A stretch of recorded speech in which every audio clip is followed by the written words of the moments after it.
This week on a podcast from beneath, it's our William Castle double feature, House on Haunted Hill and The Tingler. It has been established that persons who have recently died have been returning to life and committing acts of murder. The unburied dead are coming back to life and seeking human victims.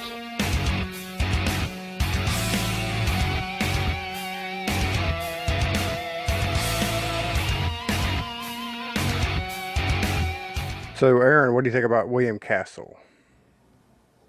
Interesting guy. I mean, these films, they're neat for the time that they came out, and they try to be spooky and everything, and I really enjoyed it. And I like how I guess, was it a thing back in when these films come out, where the director, kind of like Alfred Hitchcock, would come out and say, "Good evening." Like he came out and was like, "I must warn you that this and this is going to be," it was kind of to amp up the crowd, I guess. I'm William Castle, and I feel obligated to warn you about the next attraction you will see at this theater. It's interesting you mentioned Hitchcock, because Hitchcock was paying attention to William Castle's success. When he had a big success with House on Haunted Hill, Hitchcock was paying attention, and he thought to himself, if this guy, who is a lesser talent as a filmmaker, if he can have this big hit with a low budget black and white horror movie, then why shouldn't I? So Psycho was inspired to a certain extent by William Castle. And I don't know who got there first as far as introducing the movies. The business, when you see some of the trailers for Castle's films, it starts with him in silhouette, sitting in a director's chair with a big cigar sticking out of his mouth. Yeah. And that almost resembles Hitchcock's famous silhouette that he started his TV show with, and often appeared in the advertising. I don't know who got that first, but they both were aware of each other. After Hitchcock sort of imitated him with Psycho, he imitated Psycho by doing a film later called Homicidal, which was almost I guess you could fairly say it was a ripoff of Psycho. So also, when you look at House on Haunted Hill and The Tingler, they look like episodes of Hitchcock's TV show. Yeah. They have the same production values and same style, of storytelling. But I always see William Castle as sort of like, he's similar to the character that Vincent Price plays in House on Haunted Hill. He's this sort of like a host at a Halloween party. Yeah. And nobody is really expected to really be scared of anything that goes on in the movie, because none of it is really all that scary. But it's just fun. And it's, I guess, considering how I criticized The Changeling in our last episode, some people might say, well, how could you possibly let these films off the hook? But The Changeling had ambitions that these films don't have. These films are just meant to be entertainment. They're just meant to be disposable fun. And let's be honest, any film that has vibrators installed in the seats in the theater, that's not a film that's meant to be taken seriously, right? I get what you're saying. It was, popcorn, let's go out and have fun and watch this horror movie, and some of the stuff in it is, the same old tropes, the chandelier falling from the ceiling, and why'd that happen?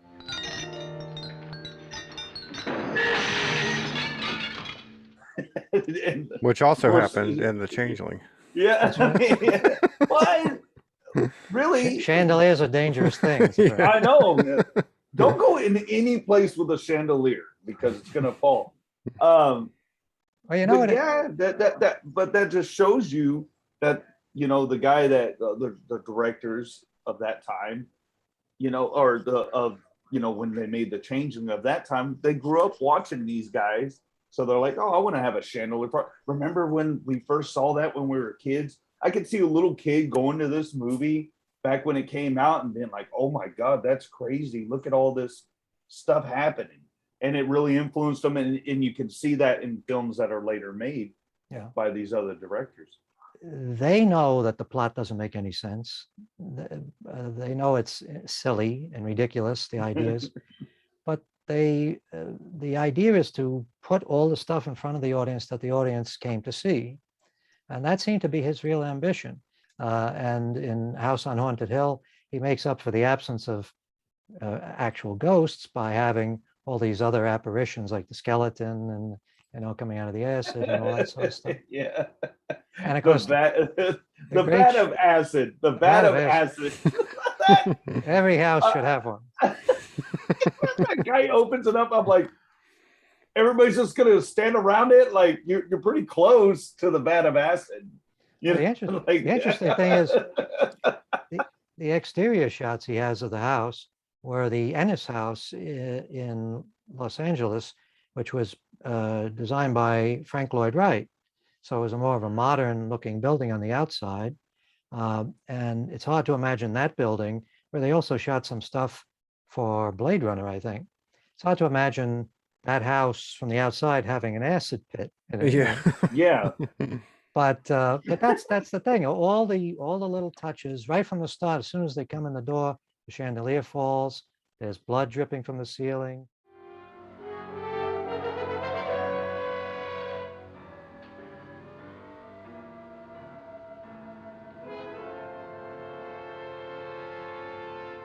It's too late. They've marked you. She finds a head in her Her luggage. Closet. all of those things, like anything we can think of to throw in, doesn't matter if it makes sense.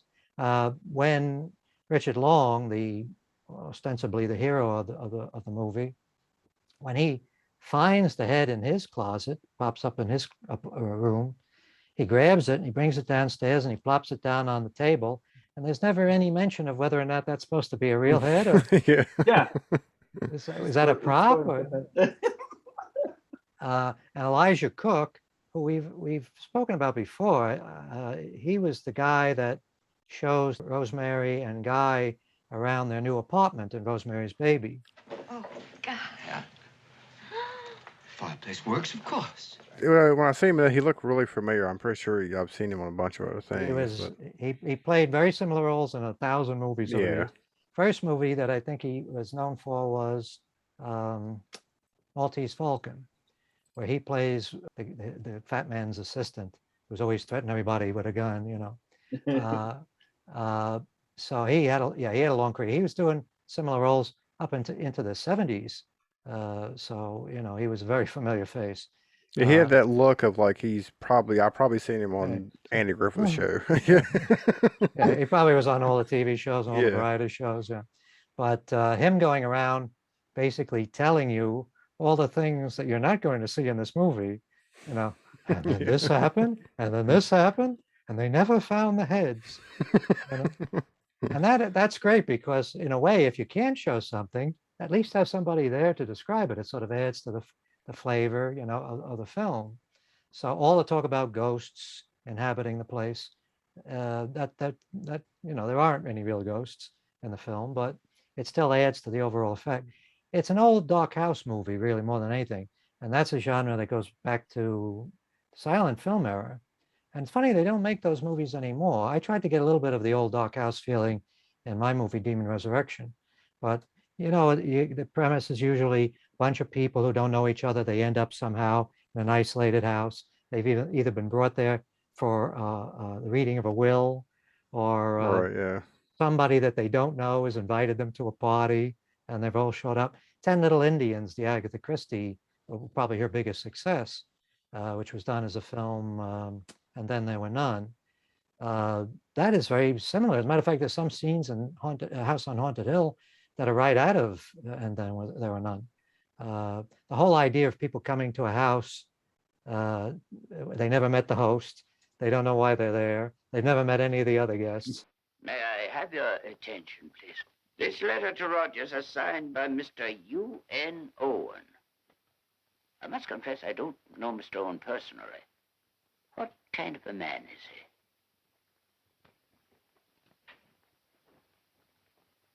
Who knows him? You all come to a house and you don't know the host. What about yourself, Your Highness? Oh, with me it's different. I am a professional guest. Are we all strangers to each other? Don't you two know each other? I'm afraid I don't even know your name. I'm Nora Manning. Lance Schroeder. Is Frederick Lauren a friend of yours? I've heard of him, but I've never met him. I work for one of his companies, but I've never seen him. I've never met the man either. Just a phone call. Do you know him? No. And yet they come. And in this case, the reason is because they expect to get money. So, you know, a lot of the things don't make sense, but it's still fun. The idea of just putting in the shocks and not worrying about whether or not it makes sense later. Like the biggest shock that in House on Haunted Hill, the one that everybody always talks about, is that moment when the woman, the old woman appears. Yeah, when she's just standing behind her.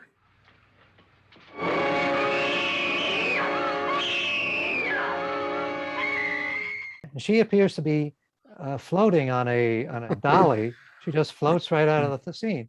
Now, a few moments later, she's identified as being the blind maid. Yeah, her and her husband are the housekeepers. But why she should be floating that way? I don't know. I want to talk about how cool, you know, Vincent Price was in this. Oh, he was born to play these roles. Dude, he was just so cool. You know, he's like, yeah, this is my wife's party. I'm throwing my wife's party here. Yeah. You know, I mean, and you know, he was, how tall was he? I need to look that up. 6'4". 6'4". The Yeah. dude, I was like, this dude's gotta be a tall son of a bitch. I mean, In the Tingler, the guy that plays his assistant had to be put on lifts because he was so short. He was really? like 5'9". Yeah. But they couldn't frame the shots properly because he was Vincent Price They're was like, so tall. Vincent, either get on your knees or we need to get this guy some lifts. Like, You can almost see the director saying, "Vincent, can you hunch down a little bit?" But anyway, I do agree that one of the things you really come to appreciate when you watch these two films is what a really good screen actor Vincent Price was.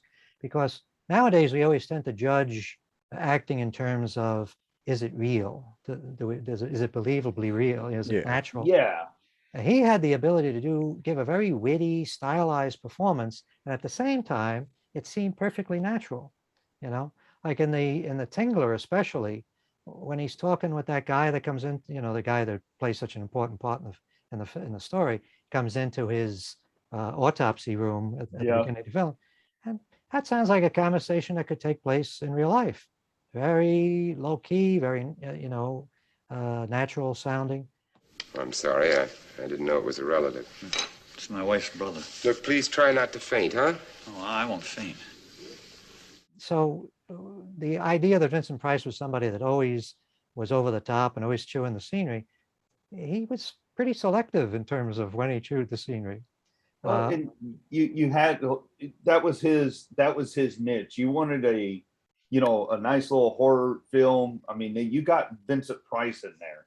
And of course, I guess he was a big Edgar Allan Poe fan because he was in a lot of films that were based off of Edgar Allan Poe's poems and books and everything. So he gravitated toward, he found his niche, just like anybody else in Hollywood right now. You can't, okay, you're going to have an action film. So you have a list of people that you're going to choose for that. That would be a draw. But you can't put, case in point, Tom Cruise in a movie called The Mummy. It's not going to be good. Yeah. I don't know. I could be pissing someone off right now. Well, we talked before about Vincent Price being in Last Man on Earth, and it didn't really work out. Yeah, because he wasn't that. He wasn't just that. has that. He wasn't that. Yeah. Yeah, you got to have him in his element, and I think that was his element, and he gravitated towards it. Well, He did very well. He had a pretty decent career on stage, and he did a number of Hollywood films. I guess he was a contract player, but most of the roles he played early on, he was in Laura, which was a very successful film. But he always played. He didn't play the lead. He was always, secondary characters.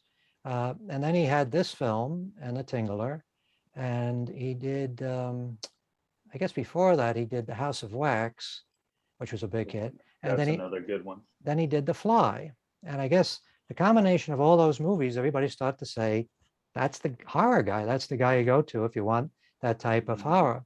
And the interesting thing is that there was a time when there were crowds of that type of guy. You know, you had Boris Karloff, Bela Lugosi, Lon Chaney, John Carradine, Basil Rathbone did a little bit of it, Peter Lorre, all these sort of go-to people. Lionel Atwill, somebody who played Mystery of the Wax Museum, which was the character, he played the character in the Mystery of the Wax Museum that Vincent Price played in House of Wax. Lionel Atwill was terrific, you know, but all of those guys seem to go away at a certain point. Now, when we look back, it's like, who fits that role anymore? There's nobody really. Not really. All of those guys had the ability to play not just villains and monsters, but they had a certain distinguished quality, and they could really handle dialogue. I mean, Vincent Price wasn't British, but other than the British actors, he was probably the only American actor who would do this type of dialogue and make it sound convincing, you know? Yeah, I think that's a lost art now, especially watching these. I was like, okay, I'm gonna watch these older movies. I had not seen them in so long, especially House on a Haunted Hill. And when y'all said that, I was like, yeah, let me, you know, I'll watch it. You know, last year I watched Phantom of the Opera. You know, that's a silent film. Another freaking chandelier falling down again. But I enjoyed it, and I was like, okay. And now I'm in the mood to watch these older films because you appreciate them more. And you know, with you know, Vincent Price, he does a fantastic job. I just think, I was like, this son of a bitch is cool. I like it. Like he just some of those smooth guy. And some of the dialogue is really very witty. It is. They have this thing in both, and he only did 2 movies with William Castle. I'm surprised. I would have thought that the success of these 2 films would mean that they go on and on and on. But maybe by that time, Vincent Price was already fielding offers from Roger Corman, and he moved on to other things. But one of the things that's repeated in these 2 films is the idea that Vincent Price and his wife are practically, you know, at each other's throats. Yeah. Literally. Oh yeah, yeah. And the dialogue, not only is the dialogue witty, but it's delivered with such flair, you know, it really sings, you know. So it's really fun to watch. Of all my wives, you're the least agreeable. But still alive. Would you go away for $1 million tax-free? You want it all, don't you? I deserve it all. Your jealousy isn't tax-free, and your possessiveness is maddening. If ever a man had grounds for divorce. But can't prove them. The time will come. You'll slip up one of these days. Think so? If I live long enough. You remember the fun we had when you poisoned me? Something you ate, the doctor said. I guess in both cases, really, especially the Tingler, his problems with his wife doesn't have any bearing on the plot, really. Right, yeah. No, not like House on Haunted Hill, where Right. that's Where really it is the Yeah. premise, yeah. Was I got to give Carol Omart, who played the wife in stunning woman. Yeah. Oh she yeah, was. she Super was. attractive. And a good actress. Yeah. She was keeping up with Vincent Price, no problem, you know. That's what I miss in acting, is that sort of that flair and that style and wit about the performances. And nowadays everything is ploddingly real, and that's boring, I think. You know. Yeah, I mean, could you imagine, like, if you know, Vincent Price? I guess one of his last movies was Edward Scissorhands. That's right. Yeah. And that was, he did, you know, that's a fantastic film. I do enjoy that movie. But that's he went out on a high note with that one. He was lucky. He did, but imagine if he was still around. Say Vincent Price, do you think he would be like on a Marvel movie set or Star Wars? Or I mean, he could have been, but I mean, towards the end of his life, he was doing things like the Thriller, which was it was the biggest record of all time for a while there, and his voice prominently featured in it. So, as a matter of fact, I think there's a line in House on Haunted Hill, which is similar to the opening line in Thriller, when he goes to the door, to Richard Long's door, and he says, "It's close to midnight." It's close to midnight, Lance. Yeah, he was great, and fortunately, he did leave a lot of other movies that are really terrific movies. I mean, you have on the one hand, you have sort of a critically acclaimed things like Witchfinder General.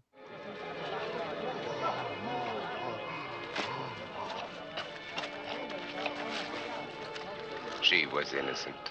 God forgive you, Matthew Hopkins. Jailer, take them to the tree. Which isn't his most entertaining movie, but it's considered one of the great, I guess, folk horror type horror movies. But he also did Dr. Phibes. He also did Theater of Blood. He had a whole bunch of movies that are worth checking out. I think Dr. Phibes is particularly influential. I have a feeling the people that did Saw were paying attention to Dr. Phibes when they came up with the idea. Within 24 hours, my work will be finished. And then, my precious jewel, I will join you. Now, with the House on Haunted Hill, I thought it was a really good story. I was kind of expecting the Carolyn Craig character to be involved with what was going on. But then you get to the ending, and it's just kind of Vincent Price tells you what happened, and then yeah, says, "I killed my wife. I'll let justice take over." Yeah, and it's like the end of the story. And of course, our Elijah Cook character gives his last little. Now there'll be more ghosts in here. They're coming for me now. And then they'll come for you. But it kind of just ended. I was just like, kind of a letdown ending, but still an entertaining movie. I just wonder if the theater experience probably makes these movies a lot better. Yeah, I suppose that not seeing it with I mean, if you went to a theater and they had all that stuff, you would probably come away entertained, even if it hadn't made the movie more effective. You would just appreciate the effort that had gone into it, right? But in some ways, like with Tingler, the spaces that they left in the film for the audience interaction part, like when Vincent Price goes to the what appears to be either a light switch or a public address system. I don't know what it's supposed to be. But he goes to this little box on the wall, and suddenly the screen goes black, and we hear his voice. And there's a couple of things that are weird about it. First of all, he's telling the audience that Tingler is loose without any, the audience would have no idea what the fuck he's talking about, right? I mean, even when they see the shadow crossing the screen, which I think is a wonderful effect, even though it doesn't make any sense either, because what did the Tingler do? It got inside the projector? Yeah.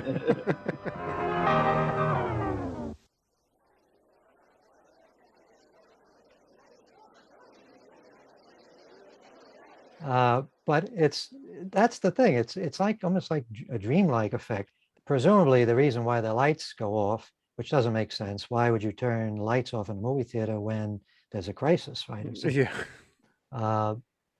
But that when the lights went off, that's when probably they started hitting the button on those vibrating seats to give everybody a shock.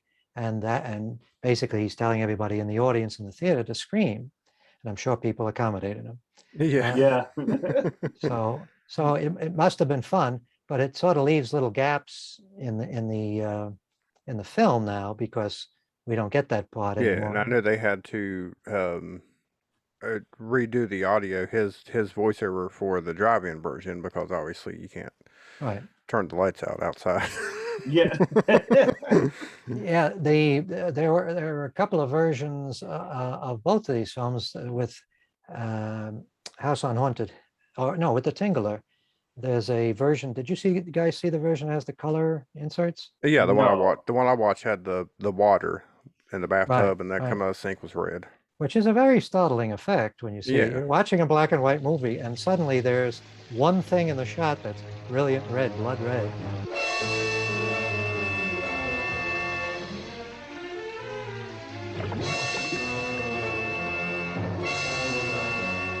Look like ketchup. Still very effective. Yeah, it does kind of look like ketchup, but even if it was ketchup, it's pretty startling to see it Yeah. coming out of the bathtub faucet. And but and I guess for a long time on TV, nobody saw that, because they just ran a black and white print. And I don't know how they. I guess they just had the skeleton flying overhead in the theater. Anyway, all of that is lost to us. We don't get to see any of that. Yeah. Yeah, which I think is pretty cool because back in the day, that's what they did, to get people involved. And so you had vibrating seats or a flying skeleton, just. Well, I think people appreciated the effort, and it created a sort of amusement park or circus kind of feel to the film going experience. I think it's true too that back then people had much more of a tolerance for hype. If you went to a carnival and there was a guy out front saying, "Come inside and see the mermaid," when you're buying your ticket, it's only a fucking nickel or whatever. You're not going to see an actual mermaid. It's probably going to be some old woman wearing a sequin skirt or something, sitting in a tub of water. Come on in, darling. Right. I'm your mermaid. Right. And but there's something fun about participating in that kind of slight con, Oh, yeah. And it was true of movie posters at the time too, particularly low budget movies. You knew when you were looking at the poster, because they had some wonderful poster artists, you knew that the monster in the movie was not going to look anything like that. So the poster was making a promise, and it was sort of telling you, when you see the movie, this is what you should be thinking of. What we have in the movie isn't so good. This is what you should be thinking of when you watch the film. So it was a way of giving something extra to the audience that they couldn't give, given the budgets and the state of the art as far as special effects and things. And I think that's sort of part of what makes these films entertaining too, is that you're sort of being, you're not really getting what was advertised, but it's still fun. It's fun to take the ride, And if you get some real scares out of it, then, that's a nice little extra. Well, I'd say it's probably what inspired when people now do the Rocky Horror Picture Show viewings, and they all come dressed up, and it probably inspired all of that. A new Star Wars film hits the theater, people dress up for that too, or Marvel movies, people still do that. So there is fanfare for it. I wish there was more for. I mean, that would be cool if a theater still did stuff like that, and we got better technology. You could actually make a skeleton walk across, in front of the stage or whatever, in front of the movie screen. There's one advantage to making movies that really aren't that great. I mean, let's be honest, neither one of these movies is all that great as movies. One of the advantages of having movies that aren't so great is that people don't mind if it's interrupted by a skeleton flying. You're not missing plot points if you're closing your eyes from a skeleton. When William Castle read Ira Levin's book, Rosemary's Baby, he read it before it was published, and he immediately bought the rights. And he's the guy that went to Paramount. Robert Evans, do you know Robert Evans? Yeah.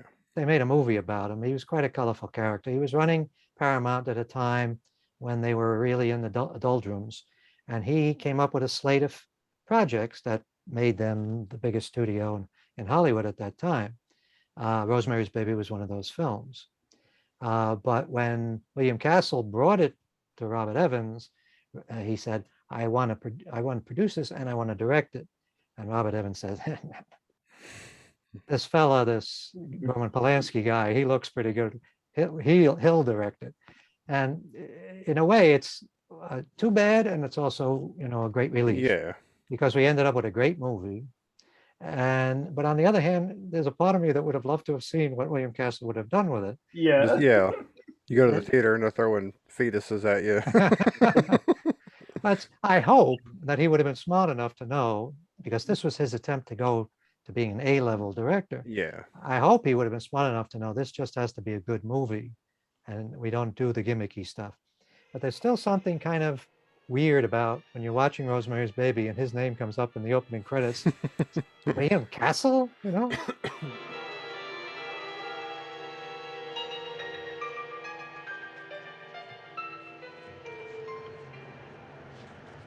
Not that he was a bad filmmaker, because he wasn't. He was a very solid filmmaker. I love the way he moves things along. And he actually got very good performances from his actors. But both films, the performances, not just from Vincent Price, but from the whole cast, is uniformly solid. There's nobody who's weak. I mean, some people complain about the character in House on Haunted Hill, Nora, the character who keeps screaming every time she sees. Oh, yeah. Yeah. But that's necessary for the plot, because the whole idea of the movie is that these people are trying to get her so hysterical that she'll shoot Vincent Price. Yeah. So it's necessary that she be screaming all the time. But everybody else is fine. I thought Richard Long, who went on, he had a lot of work on TV. He went on to play in Nanny and the Professor for a season. I don't know, you guys remember Nanny and the Professor? Yeah, I know. Yeah, I'm familiar with the TV show.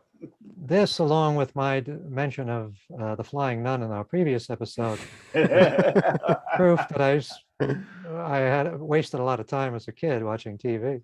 But he's actually very good. He has this because those type of characters, like the guy that we're supposed to accept as the leading man, the romantic lead, those can be very boring characters and irritating, But he's actually very amusing and stylish, and it works very well in the context of the film.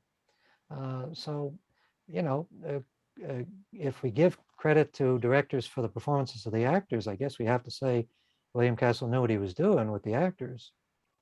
Yeah, I think with the Tingler, I mean, he took this just outrageous story that made no sense. This parasite that lives inside everybody that when you get scared, it festers up until you scream. But the movie didn't feel that. You know what I'm saying? You're watching, you're like, oh, it's a dumb story, but the movie's still entertaining. Yeah. You know what I'm saying?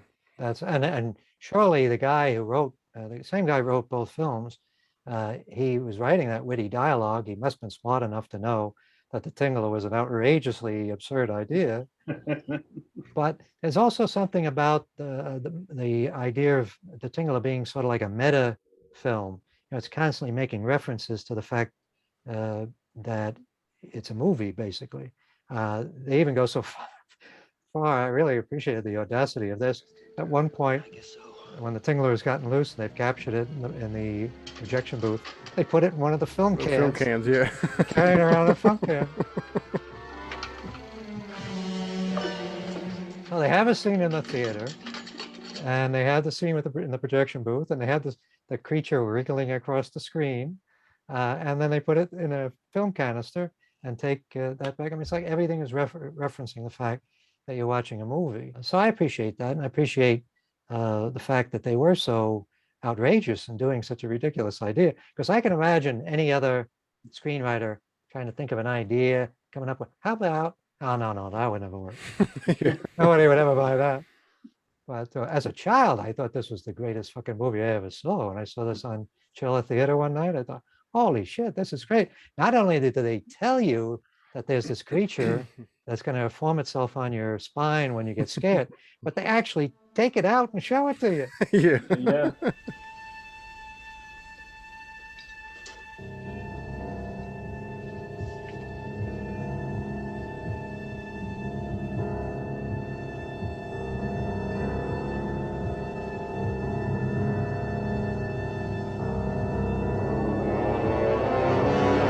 Yeah, see, that definitely had that early sci-fi feel to it. The them and all those cheesy movies that had radioactive creatures or whatever.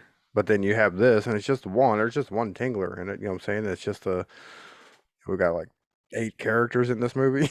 It's a small film, but it's got this this outrageous story that kind of for some reason fits it. And like you said, you've got his stuff with him and his wife being she's cheating on him and all this, and it's has nothing to do with the plot, but at least it's something, right? It's something. The only reason apparently they bothered to do that is because they enjoy having those wonderful scenes between him and his wife, but also because they want to have a character who will plop the Tingler down next to him to attempt murder at a certain point. And when her attempted murder fails, she just leaves. That's we don't even see her go. One of the other characters said, "Oh, she's gone." Yeah, she packed her bags and left. So So it's very, very obvious that she was just a functional character in the film. I mean, I always thought it was kind of funny that she she comes into the room when after they've just taken the Tingler out of the body of the woman, and it's there on the table in front of them or in the little box that Vincent Price has for some reason. He has a little box that's perfect size for a Tingler. And she comes into the room and she sees it, and rather than saying, "Oh my God, what is that?" Instead she starts thinking, how can I use this to kill my husband? Yeah. And then she goes immediately to a desk nearby and picks up some, what I assume was sleeping medication. Some people that I've read online interpret that as being some of the LSD that LSD, yeah. But I don't think that could be right, because she's just knocking him out. She's not trying to cause Yeah, him she to doesn't. hallucinate. Yeah, it's not the same thing that he had before. So I assume it's just some sort of sleeping, because he was giving the guy's wife sedatives to make her relax. So I assume that that's what she was using. But the whole idea that somebody could be such an evil creature that when she sees this monstrous thing for the first time anybody has ever seen anything like it, and immediately reminds us to think about how she can make use of it to bump off her husband. That's pretty cool. Yeah. Well, the whole thing with our other couple, the mute woman and her husband, the people there in the theater, that seemed kind of like an outrageous story too. Like, how did he plan this from the beginning? Like, as soon as her brother is executed, I'm gonna go talk to the coroner because I know that he's doing this study on fear and he'll help me scare my wife to death. Unless he thought maybe, and here's where we start having to build our own story. Maybe he's going there on the assumption that he can somehow find some drugs or something that he can use against his wife, or maybe he was going to enlist the aid of Vincent Price. But he had this whole elaborate thing set up, the blood in the bathtub and the masks and it's just like, how long was he planning this, Then he had to wait for his perfect opportunity to meet Vincent Price so he could, invite him over for coffee, which was another, like weird scene. They didn't even drink coffee. I can see why John Waters is so in love with William Castle, and particularly the Tingler, because that woman is almost weird enough to be in a John Waters film. She's a deaf mute who happens to be a germaphobe, so she's rushing immediately to wash her hands, and she's also paranoid about people stealing from her. And after she finishes washing her hands, she has to go and check the safe. Yeah. But that, it's all those sort of little eccentric, weird characters that make the thing fun to watch. And the fact that it doesn't make sense doesn't really, it would be better if it made sense, but if he actually tried to make this movie make sense, you'd have to throw away half of it, right? Because nothing holds up. All the things with and he does it in two movies. He does it in Haunted Hill, and he also does it in The Tingler. The idea of people using various props or masks and things to create a haunting effect.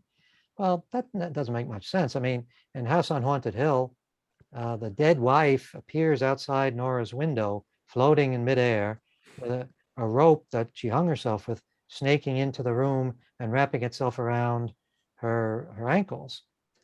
Not possible to do. Right. Even if it was possible, it would probably take a day to set up the gag, and you would have to count on the person being in the right place and doing all the right things in order to, they'd have to almost be like a theatrical presentation. So those are absurd. The guy in the Tingler, I guess he's, when he is seen with the props, he's got the mask, which I recognize, and he has something that looks like scuba gear. I guess because he was laying in the bathtub. All right. So the idea what there is, he's in the bathtub with scuba gear, waiting for the opportunity to pop his hand up. Yeah. And do that business. And when she runs out of the room, he jumps out of the tub, dries himself off, and runs around so that he can be put on a gorilla hand, throw an axe. And meanwhile, he's also somehow operating all the doors and windows. I don't know if they attempt to explain that at all. Well, talk about elaborate as hell. It's when Vincent Price has that whatever contraption on him to make that skeleton move. When Oh, yeah. I was marionette like, thing, yeah. that's a lot of gears and like wheels and everything. Yeah, the skeleton hardly moves at all. I know it just.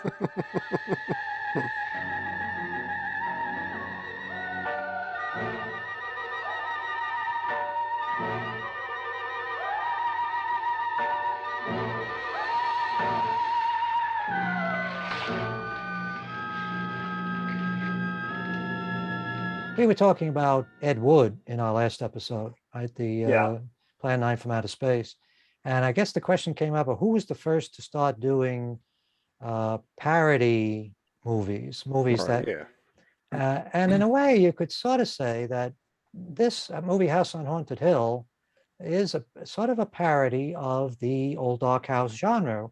That was such a popular genre that starting in the 20s and going through the 30s and 40s, there were so many movies done in that that type of film that when you go on YouTube and you do a search for old dark house, you get like 50 movies. Yeah. And they're all done by little production companies that are no longer in business, independent companies that maybe did one or two films and then disappeared.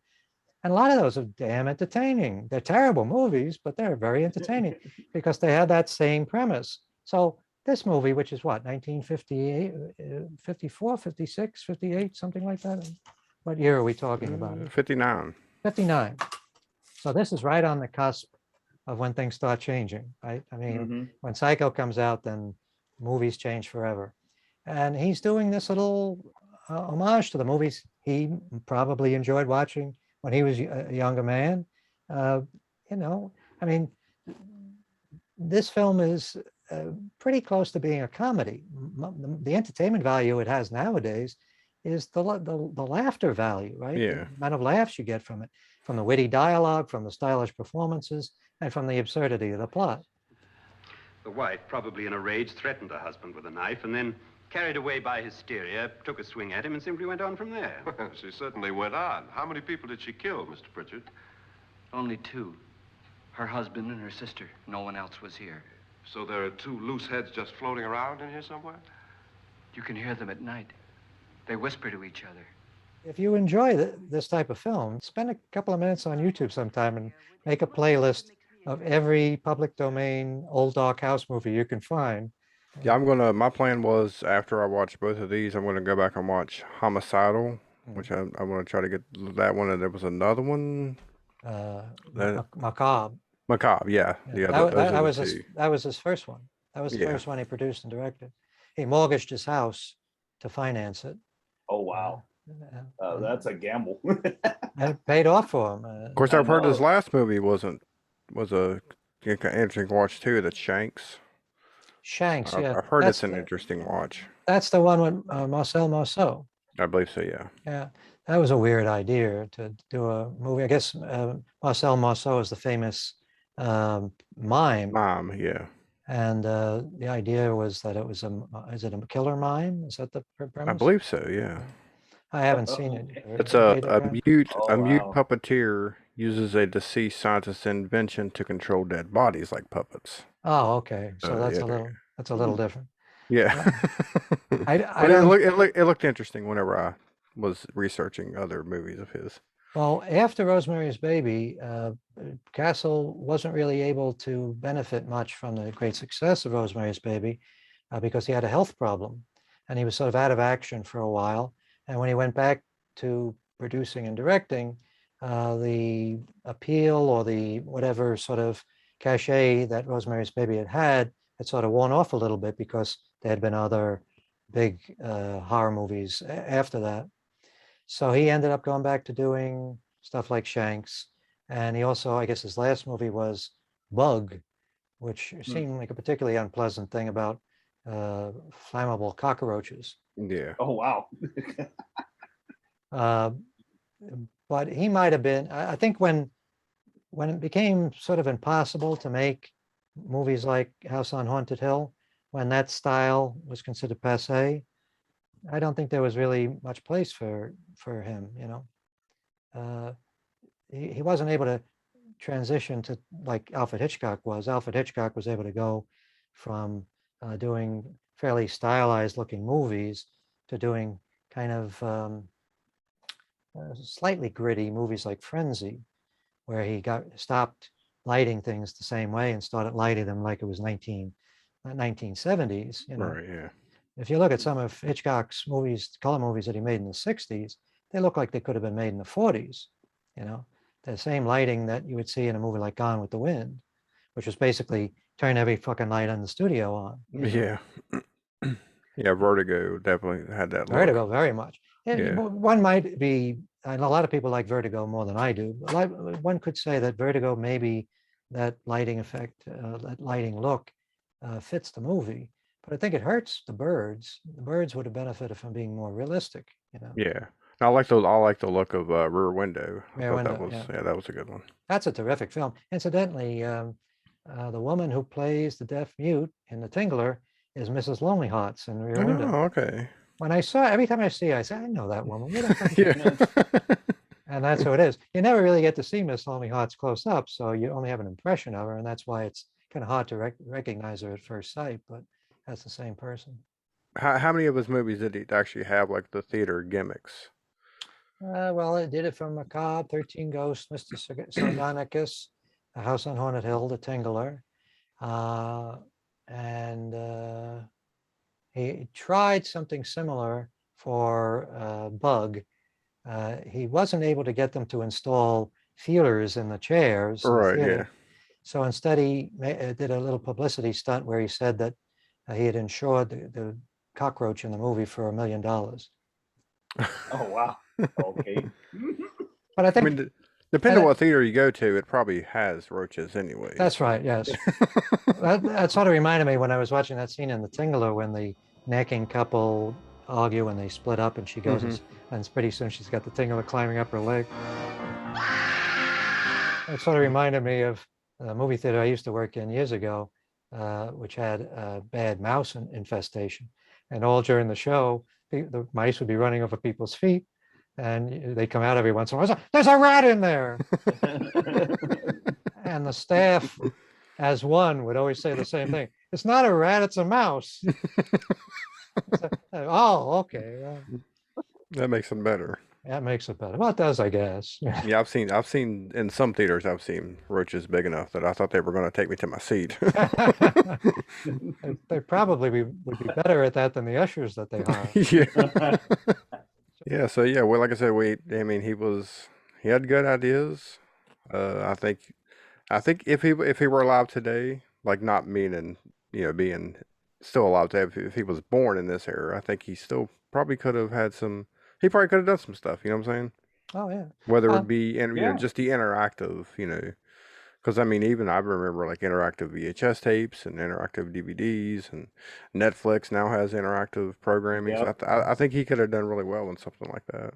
Yeah, well, he had the benefit of being a competent director. I mean, there's a lot of directors that work their way through their career in Hollywood doing, B movies and programmers, and they never achieved the great success that Castle achieved. He was able to establish himself as a real force in the industry, even though his movies are not, the highest quality. He was at that sort of middle level of it's not garbage, it's well shot and the acting is good and the scripts are good, but it's not trying to be anything more than that. It's just meant to be fun. I always think of him as being more like someone who emphasizes showmanship over storytelling. Right, yeah. His main concern was, do we have some sort of scare every few minutes?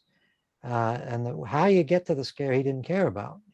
He knew it was a calculated thing. He knew you had to have a certain number of scares as you go along in a film, otherwise people begin to find it boring. He certainly wasn't making movies like The Innocents, but 13 Ghosts is nothing like The Innocents. 13 Ghosts is a gimmick film. That's the one where they gave out glasses where if you wanted to see the ghost, you look through one part of it. Yeah. Has like two lenses. But because the movies weren't really good, not really great, they were just entertainment, you didn't mind the gimmickry. It sort of made it fun. If The Innocents had tried something like that, it would have ruined it, right?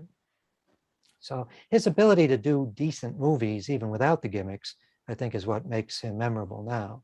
Right, yeah. Yeah, because there were other people doing similar stuff, and their movies, there were other people that were offering life insurance policies, and there were movies where they gave away vomit bags, and things like that.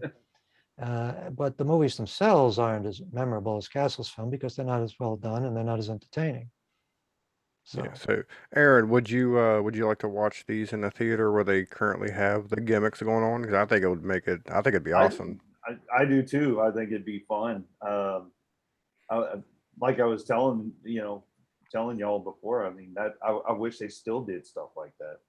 Well, they still do from time to time. I know here in New York, Film Forum ran these movies, and they did it. Made an attempt to imitate the gimmicks, but it's probably not something that's ever going to catch on again. I mean, right. It's like something the Alamo Drafthouse would do. Did they do that? Yeah, I imagine they probably have. Maybe they do it, yeah, but like just your local, whatever. Because all the theaters now they're chains. They're not. Yeah. You don't have your, independent mom and pop theaters that could do something like that. Well, also the problem is, and I don't know how he addressed this. The gimmicks work if you have a full house. What happens if you just have one person in the audience? You're right. The other thing we should remember is that there was a thing. There was a sort of phenomenon back in I guess it started in the 40s and into the 50s and 60s of the spook shows that theaters would have sometimes, where they would have somebody run around with a Frankenstein mask on or have skeleton, flying around. And they would actually advertise it as a spook show plus a movie. That's another thing that we don't have anymore, is that sort of promotion of films with I don't know if you ever see like pictures of movie theaters that are running horror movies, and in the whole front of the theater is just made up of stills and standees and very elaborate stuff. Nobody does that anymore. No. Makes me want to go buy an old theater and just show these old movies. Yeah, it'd be fun. Yeah, I don't know if there'd be any money in it, but there'd be fun. It might be. You'd have to charge, $30 a head, but oh my God, just to make your money back. But yeah, I guess. Well, there are some things that maybe we just have to accept. You had to be there, right? You had to be in that time in order for it to make sense, and to try to replicate that effect in present day. I mean, I think that was where Quentin Tarantino and Robert Rodriguez stumbled when they did Grindhouse. They thought that modern audiences would understand what they were referring to. You're right, yeah. Nobody knew and nobody cared. Yeah. Of course, I can get a projector pretty cheap. I could probably just get that and a couple of taser guns and just do a private showing in my backyard. Well, you know what the vibrators were in the Tingler? Some military thing. I can't remember. Yeah. Surplus stuff that he bought that was used to de-ice planes, plane wings. I guess it created a vibration that caused the ice to fall off. Right, yeah. Wow. So. Yeah, I was going to say, I was kind of upset that none of our actors we mentioned in these two movies were in Columbo. That's right. Yes. What happened? There's Columbo. Vincent Price was in Columbo. Was he? Yes, he was. He didn't play the murderer, but. Yeah, I have to go back. I want to go back and find it now. Vincent Price and Charlie Sheen and Martin Sheen. Martin Sheen, yeah. Not Charlie Sheen. They're both in that episode, which is the other wonderful thing about Columbo, is that it's not just the one star. They have always, like, some episodes like 3 or 4 stars. Yeah. Everything always leads to Columbo, man. It seems that way. We're going to have to do a separate podcast just all about Columbo. Well, I look forward to that. Yeah. So, Aaron, do you recommend people seek out these movies and watch them? Oh, yeah. I found them both for free, so. Well, House on Haunted Hill is in the public domain, so you can find it everywhere. Yeah, it is. That's where I actually watched it off of one of those websites that is public domain. And I always encourage people to go back and see these types of films, because it you get to see kind of the influence that, these directors that make movies now, or even before them, like in the 60s and 70s, these people took all of this and they kept going with it. And you could see the influence in it even today with, certain things. I mean, everybody still tries to do the jump scare stuff, and sometimes they do get you. But yeah, I always recommend older movies. Go check it out. Make an evening of it. It doesn't take an hour of your life to sit down and watch a good old classic horror movie. Mm. Well, I definitely recommend them. I mean, if for no other reason than Vincent Price and Carol Omart. Yeah. Yeah, Vincent Price, like I said, he was born to play these characters in these movies. I can't imagine anybody else doing them. Yeah.